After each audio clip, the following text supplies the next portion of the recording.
For real. Malaki pa nila dito. Yan.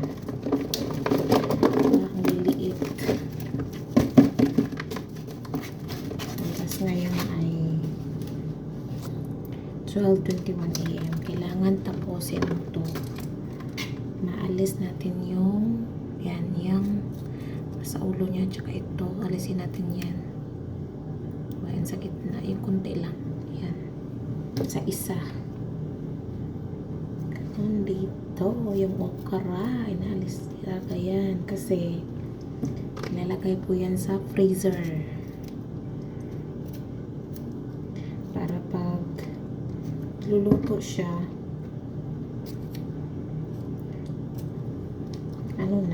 malinis na siya. Matigas. Tapon natin yung matigas.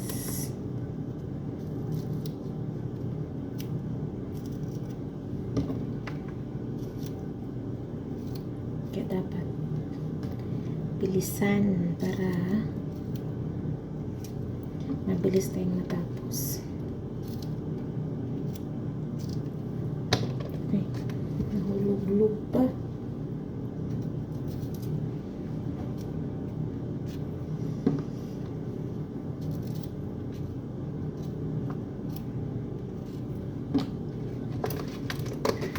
Cute ng mga okra nila dito. Ang liliit. Kasing liit ng ano ko. Ayan. Kasi nga ba. Ang liit.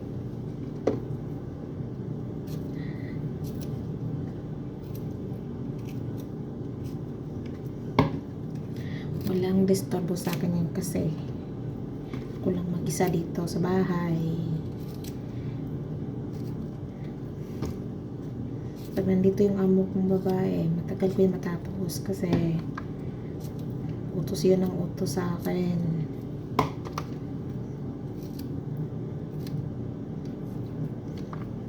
Yung amo kong babae, wala yung trabaho, dito lang yun.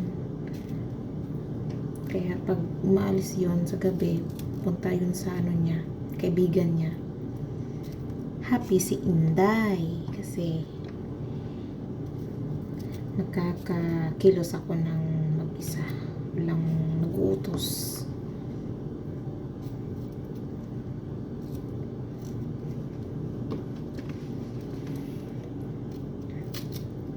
Panay utos yun. Pag nandito yan sa bahay, grabe yan makautos. Hindi mo alam kung ano yung unahin mo. Pero mabait si madam, mapagbigay. Yun ang gusto ko sa kanya. Sobrang mapagbigay sila lahat. Yung mga alaga ko sobrang bait, hindi madadamot. Tsaka yung mga alaga ko, ayaw nila yung inuutosan silang kumikilos.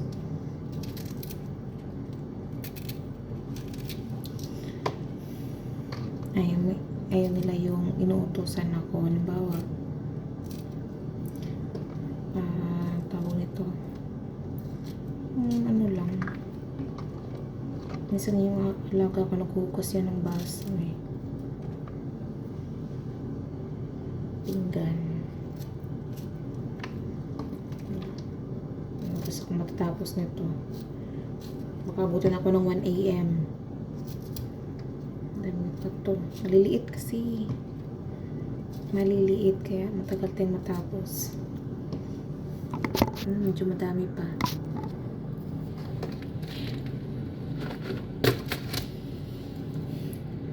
Lalaki lang to.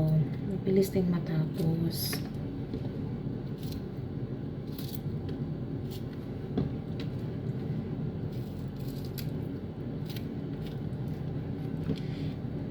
Hindi naman niya ako inutusan na ano tawag nito, yung alis, hindi naman niya ako inutusan. Gusto ko lang tong linisin kasi nga ayaw ko yung maghintay pa na pagsabihan ako ba. Kumbaga utusan ng ganitong bagay. Kaya bilisan na lang natin.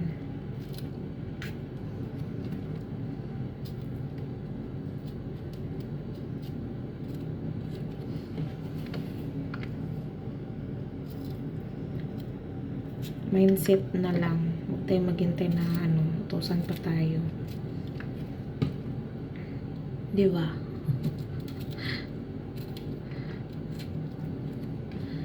Sabihin yan. Nakikita mo pala may okra dyan. Bakit hindi mo na yan nilinis? Ganun.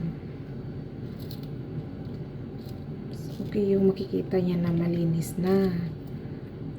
Tsaka yung saluyot kanina, na-blend ko na yun. Nalagay na din sa freezer.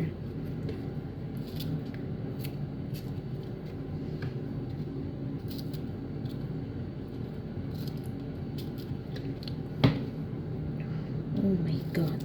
Oh my God.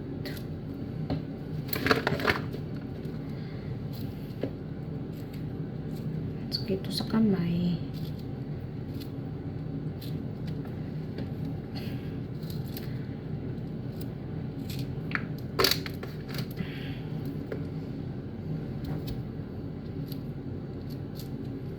Habang hinihintay ko sila, ayan, linisin ko to kasi pumunta silang lahat doon sa yung mga alaga ko sa lula niya, tapos yung amo kong babae nagpunta sa kaibigan niya. Baka pag umuwi yun, sabay-sabay na yun sila.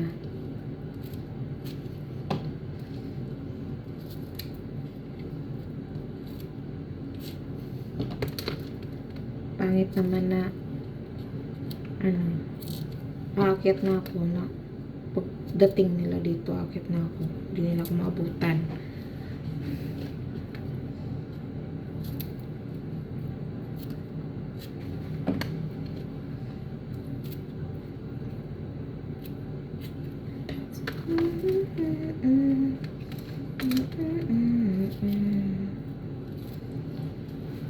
Oh my God. Ito na lang guys.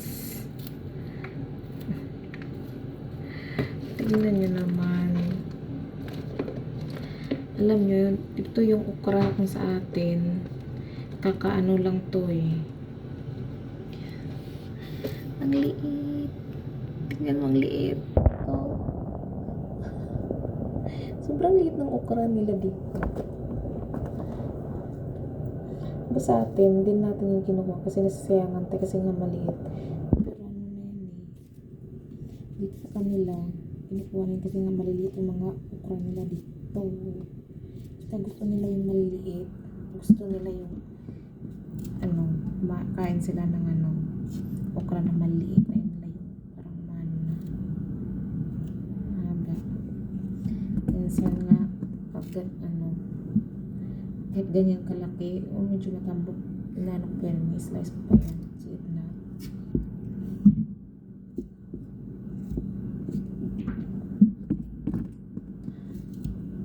Merry Christmas everyone and Happy New Year. Mag-isa lang ako ditong mag-Merry Christmas. Buhay OFW. Masaya lang pagkakausap ng pamilya mo sa Pinas.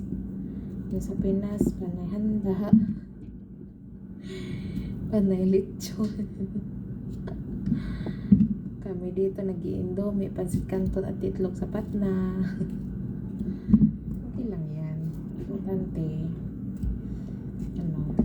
Healthy lang tayo. Yan. Pray lang natin lagi. Healthy tayo. Bayan tayo lagi ni Lord.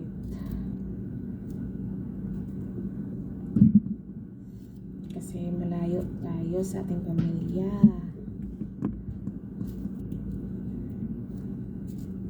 Lagi natin kailangan natin ng tulong. Diyan naman si God. Tumawag lang tayo kay God. So ayan, Pray lang kayo. Ginagawa ko. Pray lagi.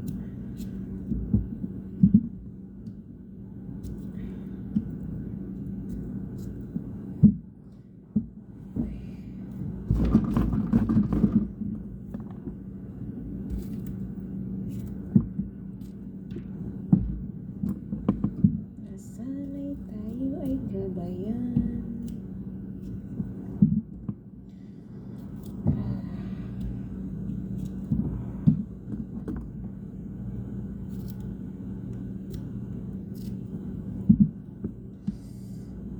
Ayan, sakit na sa kamay.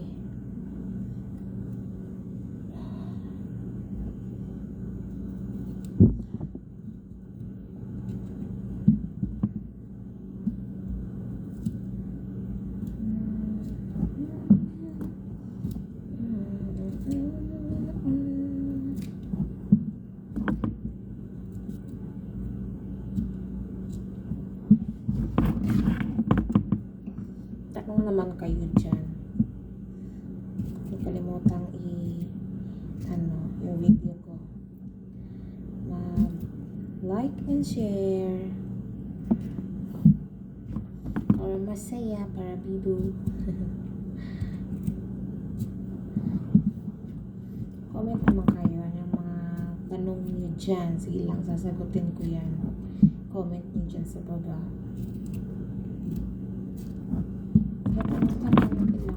Huwag lang yung twin-minded naman ako eh.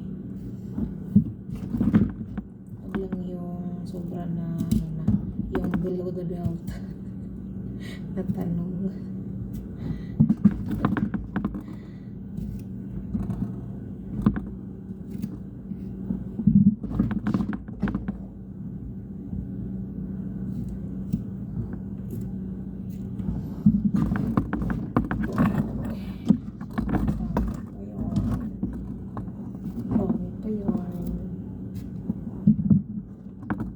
Tagal na lang dumating.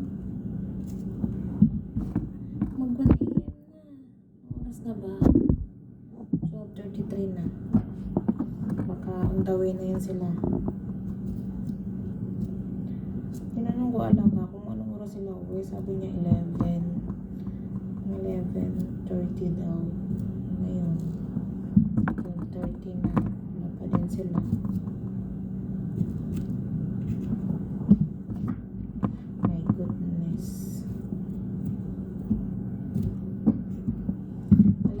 Kasi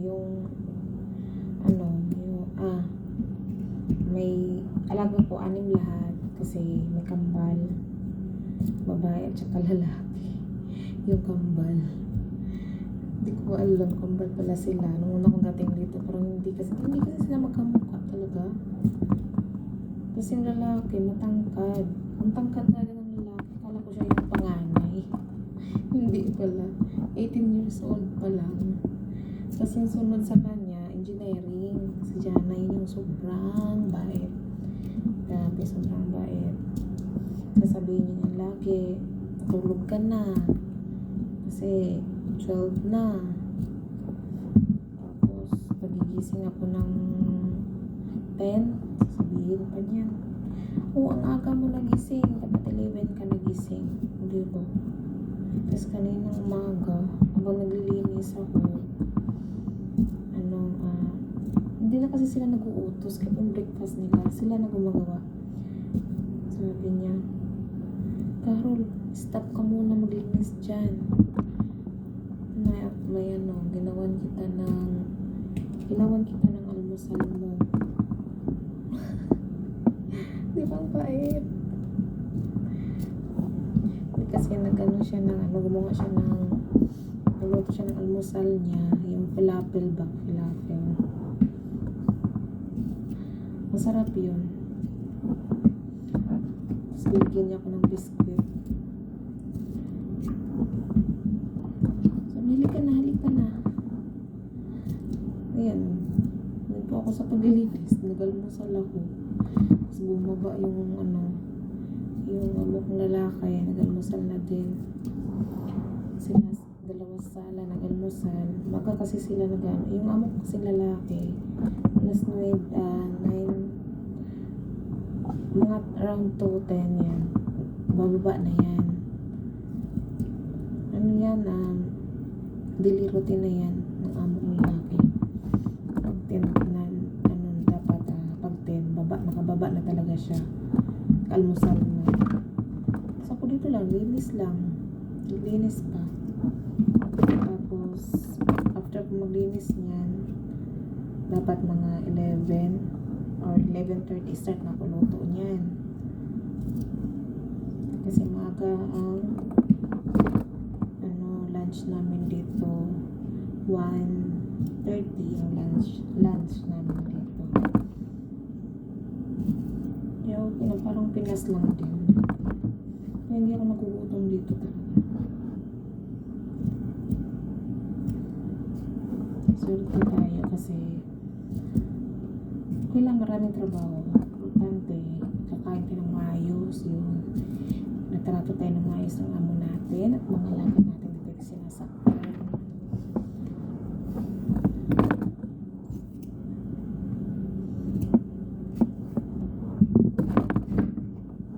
Sobrang bait talaga nila. Kahit yung alaga akong 7 years old. Dati kasi, may alaga ako, hindi dito sa Saudi. May alaga, doon yun sa Kuwait. May alaga ko, na yun, parang 7 years old na din yun. Grabe yun, batang yun. Kung anong mahawakan yung laruan, ano niya talaga sa'yo, ipalo niya sa'yo. Grabe sa mga bata yun. Nakadepende rin kasi talaga yan sa parents.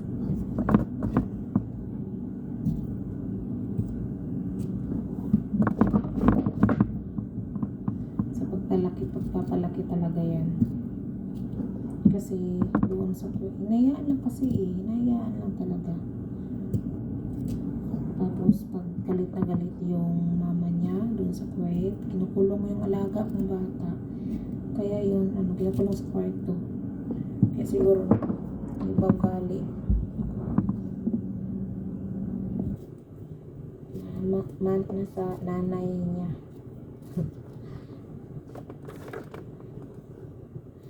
Dito, grabe, sobrang bait ng alaga kong bunso. 7 years old yung bunso. Hindi ngayon pala utos sa akin. Minsan, pag ako na lang natatakot sa kanya kasi ang tawag dito, bigla na lang umakyat dyan sa lababo na may heater. Makuha ng biscuit or chocolate. Hindi talaga siya nag-sakit. Nakikita niya kung dito ako sa kusina. Sabi ko na lang, next time, huwag ka, magdandahan ka dyan. Pag nakita mo ako dito sa kusina, utusan mo ako. Baka kasi niya yung mainit kasi yung heater yung pinagkuluan ng tubig. Kasi babaw lang kasi yung pinaglagyan ng mga chocolates at saka biscuit. Matawa lang siya. Mayroong batang yun.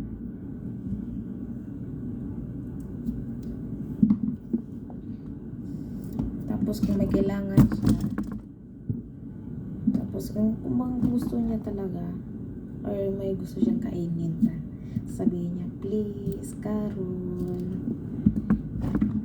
Gusto ko yun sa batang ganun, nagpi-please. Tsaka nagti-thank you. Anday kasi tinuturuan ng magandang asa sa mga parents, sa mga magulang, tsaka pala sa mga kapatid niya.